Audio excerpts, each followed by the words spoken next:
Continuamos con ustedes en Tu Salud al Día. Habíamos quedado con el doctor Eduardo cuál es lo más factible en el tratamiento hoy en día y cómo reincorporar a esas personas que sufren de fibromialgia a la vida diaria.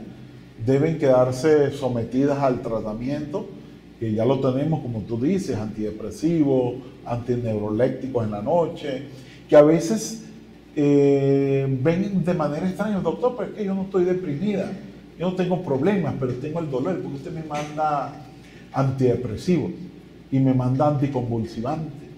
Entonces a veces es difícil hacerles entender, hay que dedicarle como más tiempo en la consulta para explicarle por qué.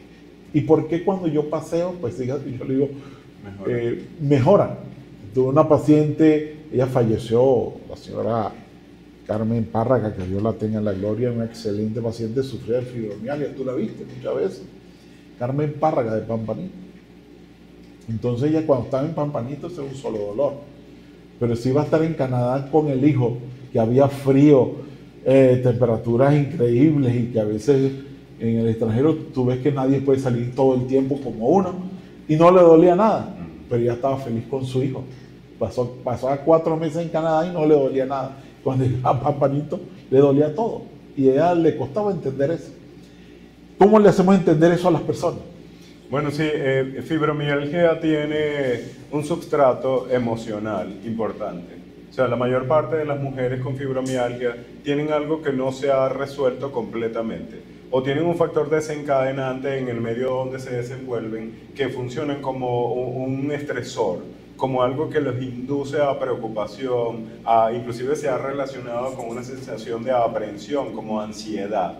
Se ha relacionado y también se hace diagnóstico diferencial con lo que es el síndrome de fatiga crónica. Son pacientes que están fatigadas por las actividades que hacen diariamente. Pero yo creo que si hay que decir algo bueno en fibromialgia es que nuestras mujeres con fibromialgia son mujeres por lo general preparadas, son mujeres capacitadas, son mujeres trabajadoras, son mujeres emprendedoras, son mujeres que tienen una fortaleza para hacer las cosas, pero con un carácter quizá un poquito obsesivo de realizar las actividades. Entonces esa preocupación, esa obsesión a veces por hacer las cosas perfectas, entonces te lleva a esa fatiga del cuerpo. Podemos ver pacientes que tienen organizado, por ejemplo, su cuarto, su armario, su ropa en colores que van degradando desde el color más oscuro hasta el color más claro. No se acuestan si todo no está, tienen un rito para acostarse y para dejar todo bien hecho, ¿no? Las cosas en la casa, la limpieza de la casa. Entonces, ¿qué es lo recomendable? Que no decirles que no pueden hacer las actividades de la casa, porque es que además les gusta hacer este tipo de actividades. Les gusta trabajar, son mujeres empresarias, son mujeres que alcanzan altos puestos. Y además algo positivo también es que creo que la mayor parte de los hijos de las mujeres con fibromialgia son hijos productivos, son hijos profesionales, son hijos que alcanzan un buen nivel en relación, por ejemplo, a la educación y al trabajo o a lo que hacen diariamente, porque sus madres los inducen a esto. Pero todo aquello les genera dolor. Entonces, el dolor es lo que tratamos con estos medicamentos. Importante es decir eso, porque a veces no nos gusta que nos digan estás deprimido, yo estoy deprimido. Aunque eso puede pasar, eso es una situación que probablemente nos ha sucedido a todos en algún momento. Pero los medicamentos están dirigidos a bloquear a esas sensaciones que ocurren por liberación de mediadores que nos producen dolor en el cerebro. Inclusive fibromialgia, más recientemente hay un concepto que se llama encefalitis del encéfalo e inflamación fibromiálgica. Y es por esto, no porque verdaderamente esté inflamado, sino porque las sustancias que se están liberando crean dolor. Entonces los medicamentos están relacionados con bloquear el dolor. ¿Qué hacemos con los pacientes con fibromialgia? Inducimos a actividades que pueden ir cambiando desde actividades de bajo impacto, por ejemplo, caminar, hasta actividades de alto impacto, como ejercicio duro, con pesas. Estas son mujeres, inclusive en la experiencia, tenemos pacientes que se han convertido en atletas. Tenemos pacientes de edad avanzada que se han convertido en atletas y que están en todas estas series de entrenamiento, por ejemplo, funcionales como CrossFit y todas estas cosas, porque son ejercicios que hacen ganar masa muscular, que hacen desaparecer el dolor y que es un dolor que ya se reconoce por otra situación, que es un dolor que más bien le da ganancia porque haciendo ejercicio se ve mejor, se compra mejor ropa, sale, camina distinto, se compra unos nuevos calzados y esto es lo que realmente a la mujer le gusta, ¿no? Se ve con mejores cosas, se ve mejor su cuerpo producto de la actividad y puede que esto le genere un cambio en relación a la fibromialgia. Cambiarlas de ambiente también es, por eso es que comentaba usted que estamos en un lugar encerrado, trabajando, las pacientes están trabajando en su casa diariamente, en la oficina y luego se van de vacaciones. Para eso se crearon las vacaciones, para hacer que cambiemos la visión, para poder interactuar con ese entorno que nos da algo que es favorable, que es agradable, que nos da un estado de relajamiento, que nos da una sensación positiva, placentera. Placentera incluye muchas cosas, pero en este caso las sensaciones placenteras pueden ser hasta aromáticas. Por eso es que salen todas estas alternativas. Usted pone un incienso y esto te da olor a rosas, esto te da olor. Cambiar el estado donde estás, el medio ambiente donde estás, te genera placer y eso disminuye entonces los marcadores que generan el dolor y por eso las pacientes cuando cambian de ambiente tienen menos dolor. Entonces, le recomendamos a los hijos y a los esposos que les hagan un viaje de vacaciones con todos los gastos pagos y sin duda va a llegar una mujer nueva sin dolor. Con respecto a la alimentación, ¿qué alimentos causan dolor articular? Porque a veces uno dice, no, le proveo los enlatados, no coma tomate. Y realmente, ¿qué alimentos no debe consumir los pacientes con enfermedad articular? Bueno, en cada caso... ¿O qué medicamentos también? En cada caso de enfermedad articular nos hemos paseado en esta mañana por artritis, por lupus, por fibromialgia, pero cada caso incluye conceptos distintos en relación a la alimentación. Pero sí sabemos, por ejemplo, que el gluten induce en algunos sujetos dolor, porque induce una respuesta inmunológica, sobre todo en los sujetos que tienen intolerancia al gluten, y no está de más decir que hay una enfermedad que es la enfermedad intestinal inflamatoria que se asocia con problemas reumáticos, con enfermedades autoinmunes, y el gluten entonces induce liberación de mediadores de inflamación que generan dolor. Por lo tanto, restringir una parte del gluten es importante para que no se desencadene dolor.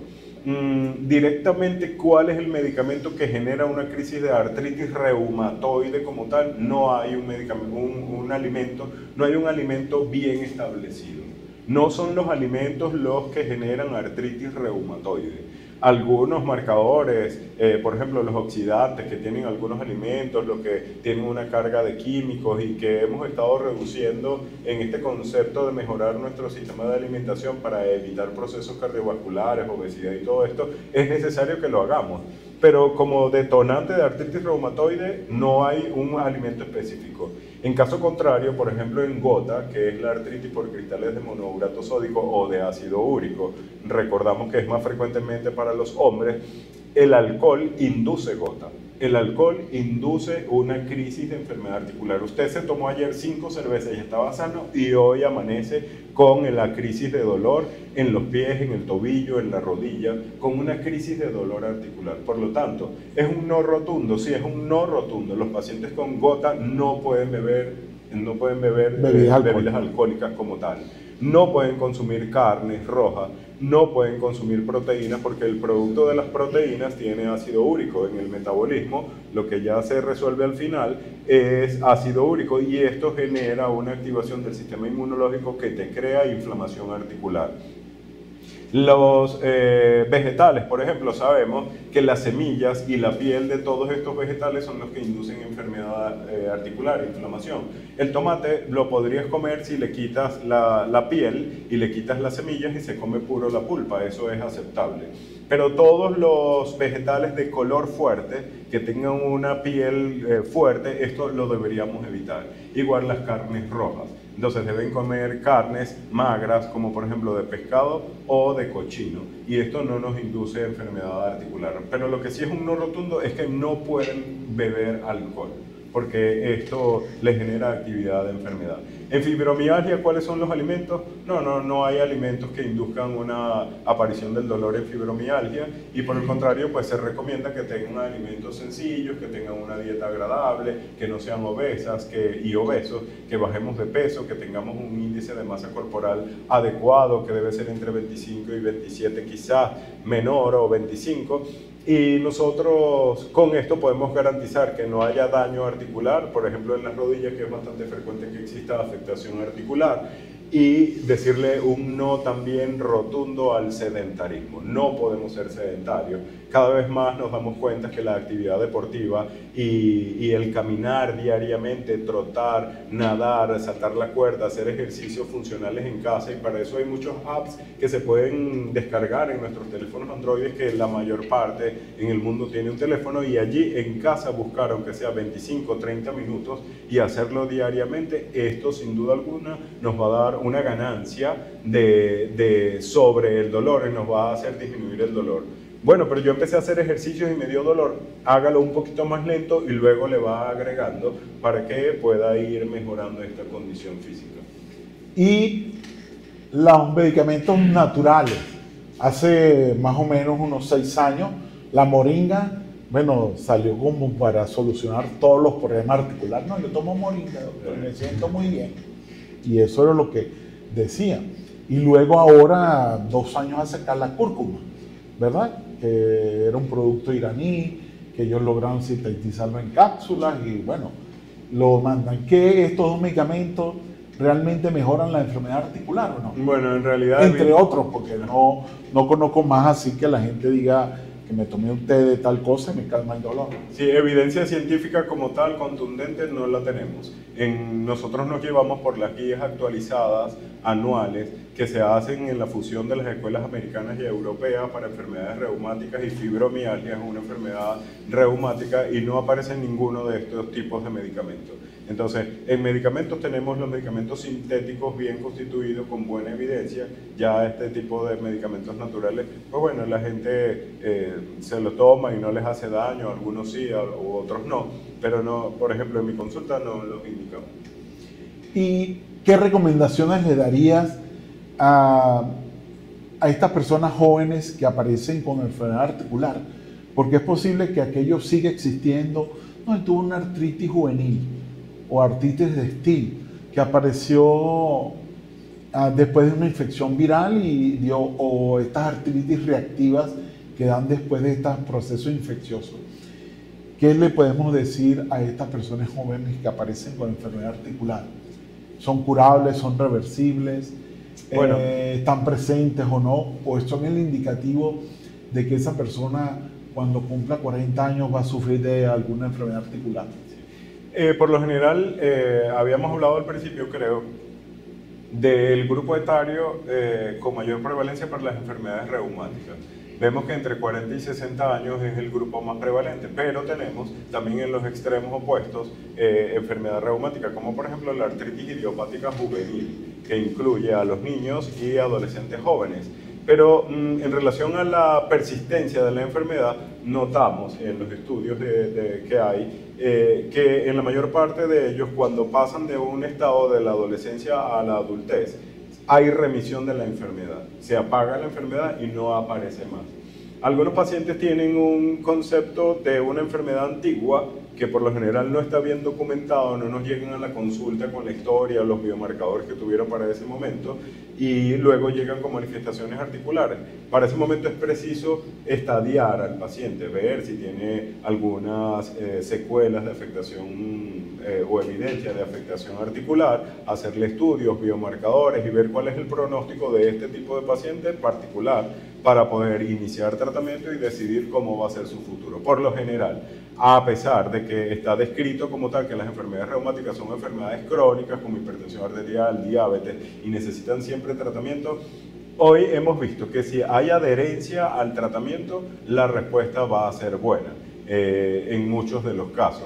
Hay que individualizar a cada paciente y seguirlo en el tiempo, hacerle consultas sucesivas cada 3, cada 6 meses y medir. Por ejemplo, tenemos un índice muy importante que se llama DAS28 y en nuestras calculadoras lo podemos tener, calculamos cuál es el índice que tiene en relación a los biomarcadores que tiene, donde conocemos a la proteína C reactiva y a la velocidad de sedimentación globular, con un contaje estimado de las articulaciones más frecuentemente afectadas, y esto nos dice, estás en tal actividad. La actividad se clasifica en leve, moderada y severa, y uno puede ir viendo cómo varía en el tiempo, con los medicamentos, la actividad. Por lo tanto, pues lo importante es que haya la entrevista con el especialista y que se siga la adherencia al tratamiento.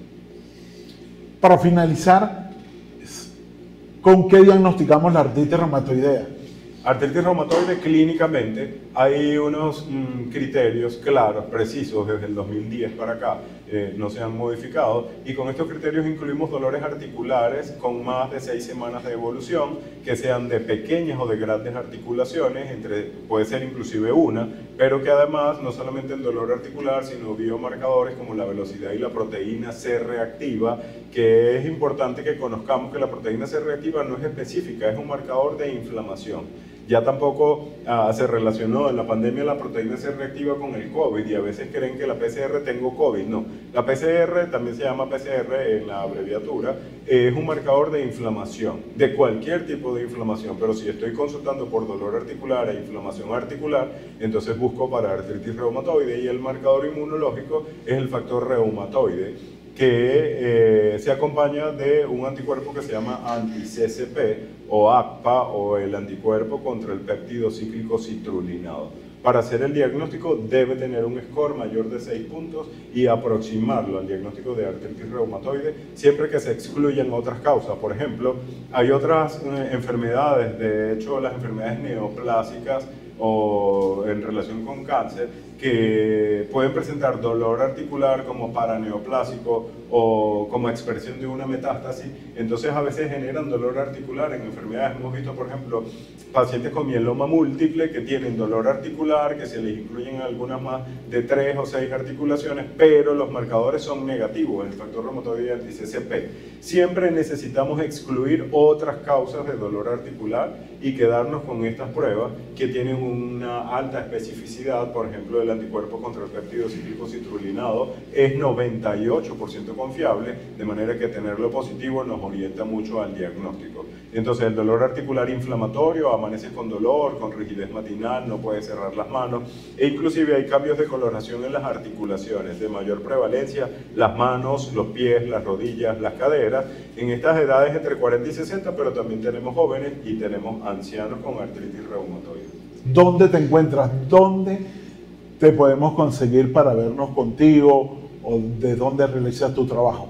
¿Y cuál es tu teléfono? Estamos en el Hospital Universitario de Valera, en la unidad de reumatología, varios reumatólogos para servirles a todos. Y bueno, también tengo un consultorio particular en el Multicentro Comercial El Recreo. Mi número de teléfono es 0414-736-5818 y el Instagram es Dr. Eduardo Toro en minúsculas. ¿Y qué horario tienes en el Centro Multicéntrico del Recreo? Trabajamos desde la 1 de la tarde por citas. Ok, bueno, ha sido un excelente placer haber tenido a este invitado tan importante como es el doctor Eduardo Toro, especialista en reumatología, y llevarles ese conocimiento detallado para que al estar en presencia de alguna de estas patologías o se sospeche, puedan ir al especialista indicado. Recuerden que en Tu Salud al Día le llevamos los mejores conocimientos al alcance de todos ustedes. Hasta otra entrega. Muchísimas gracias.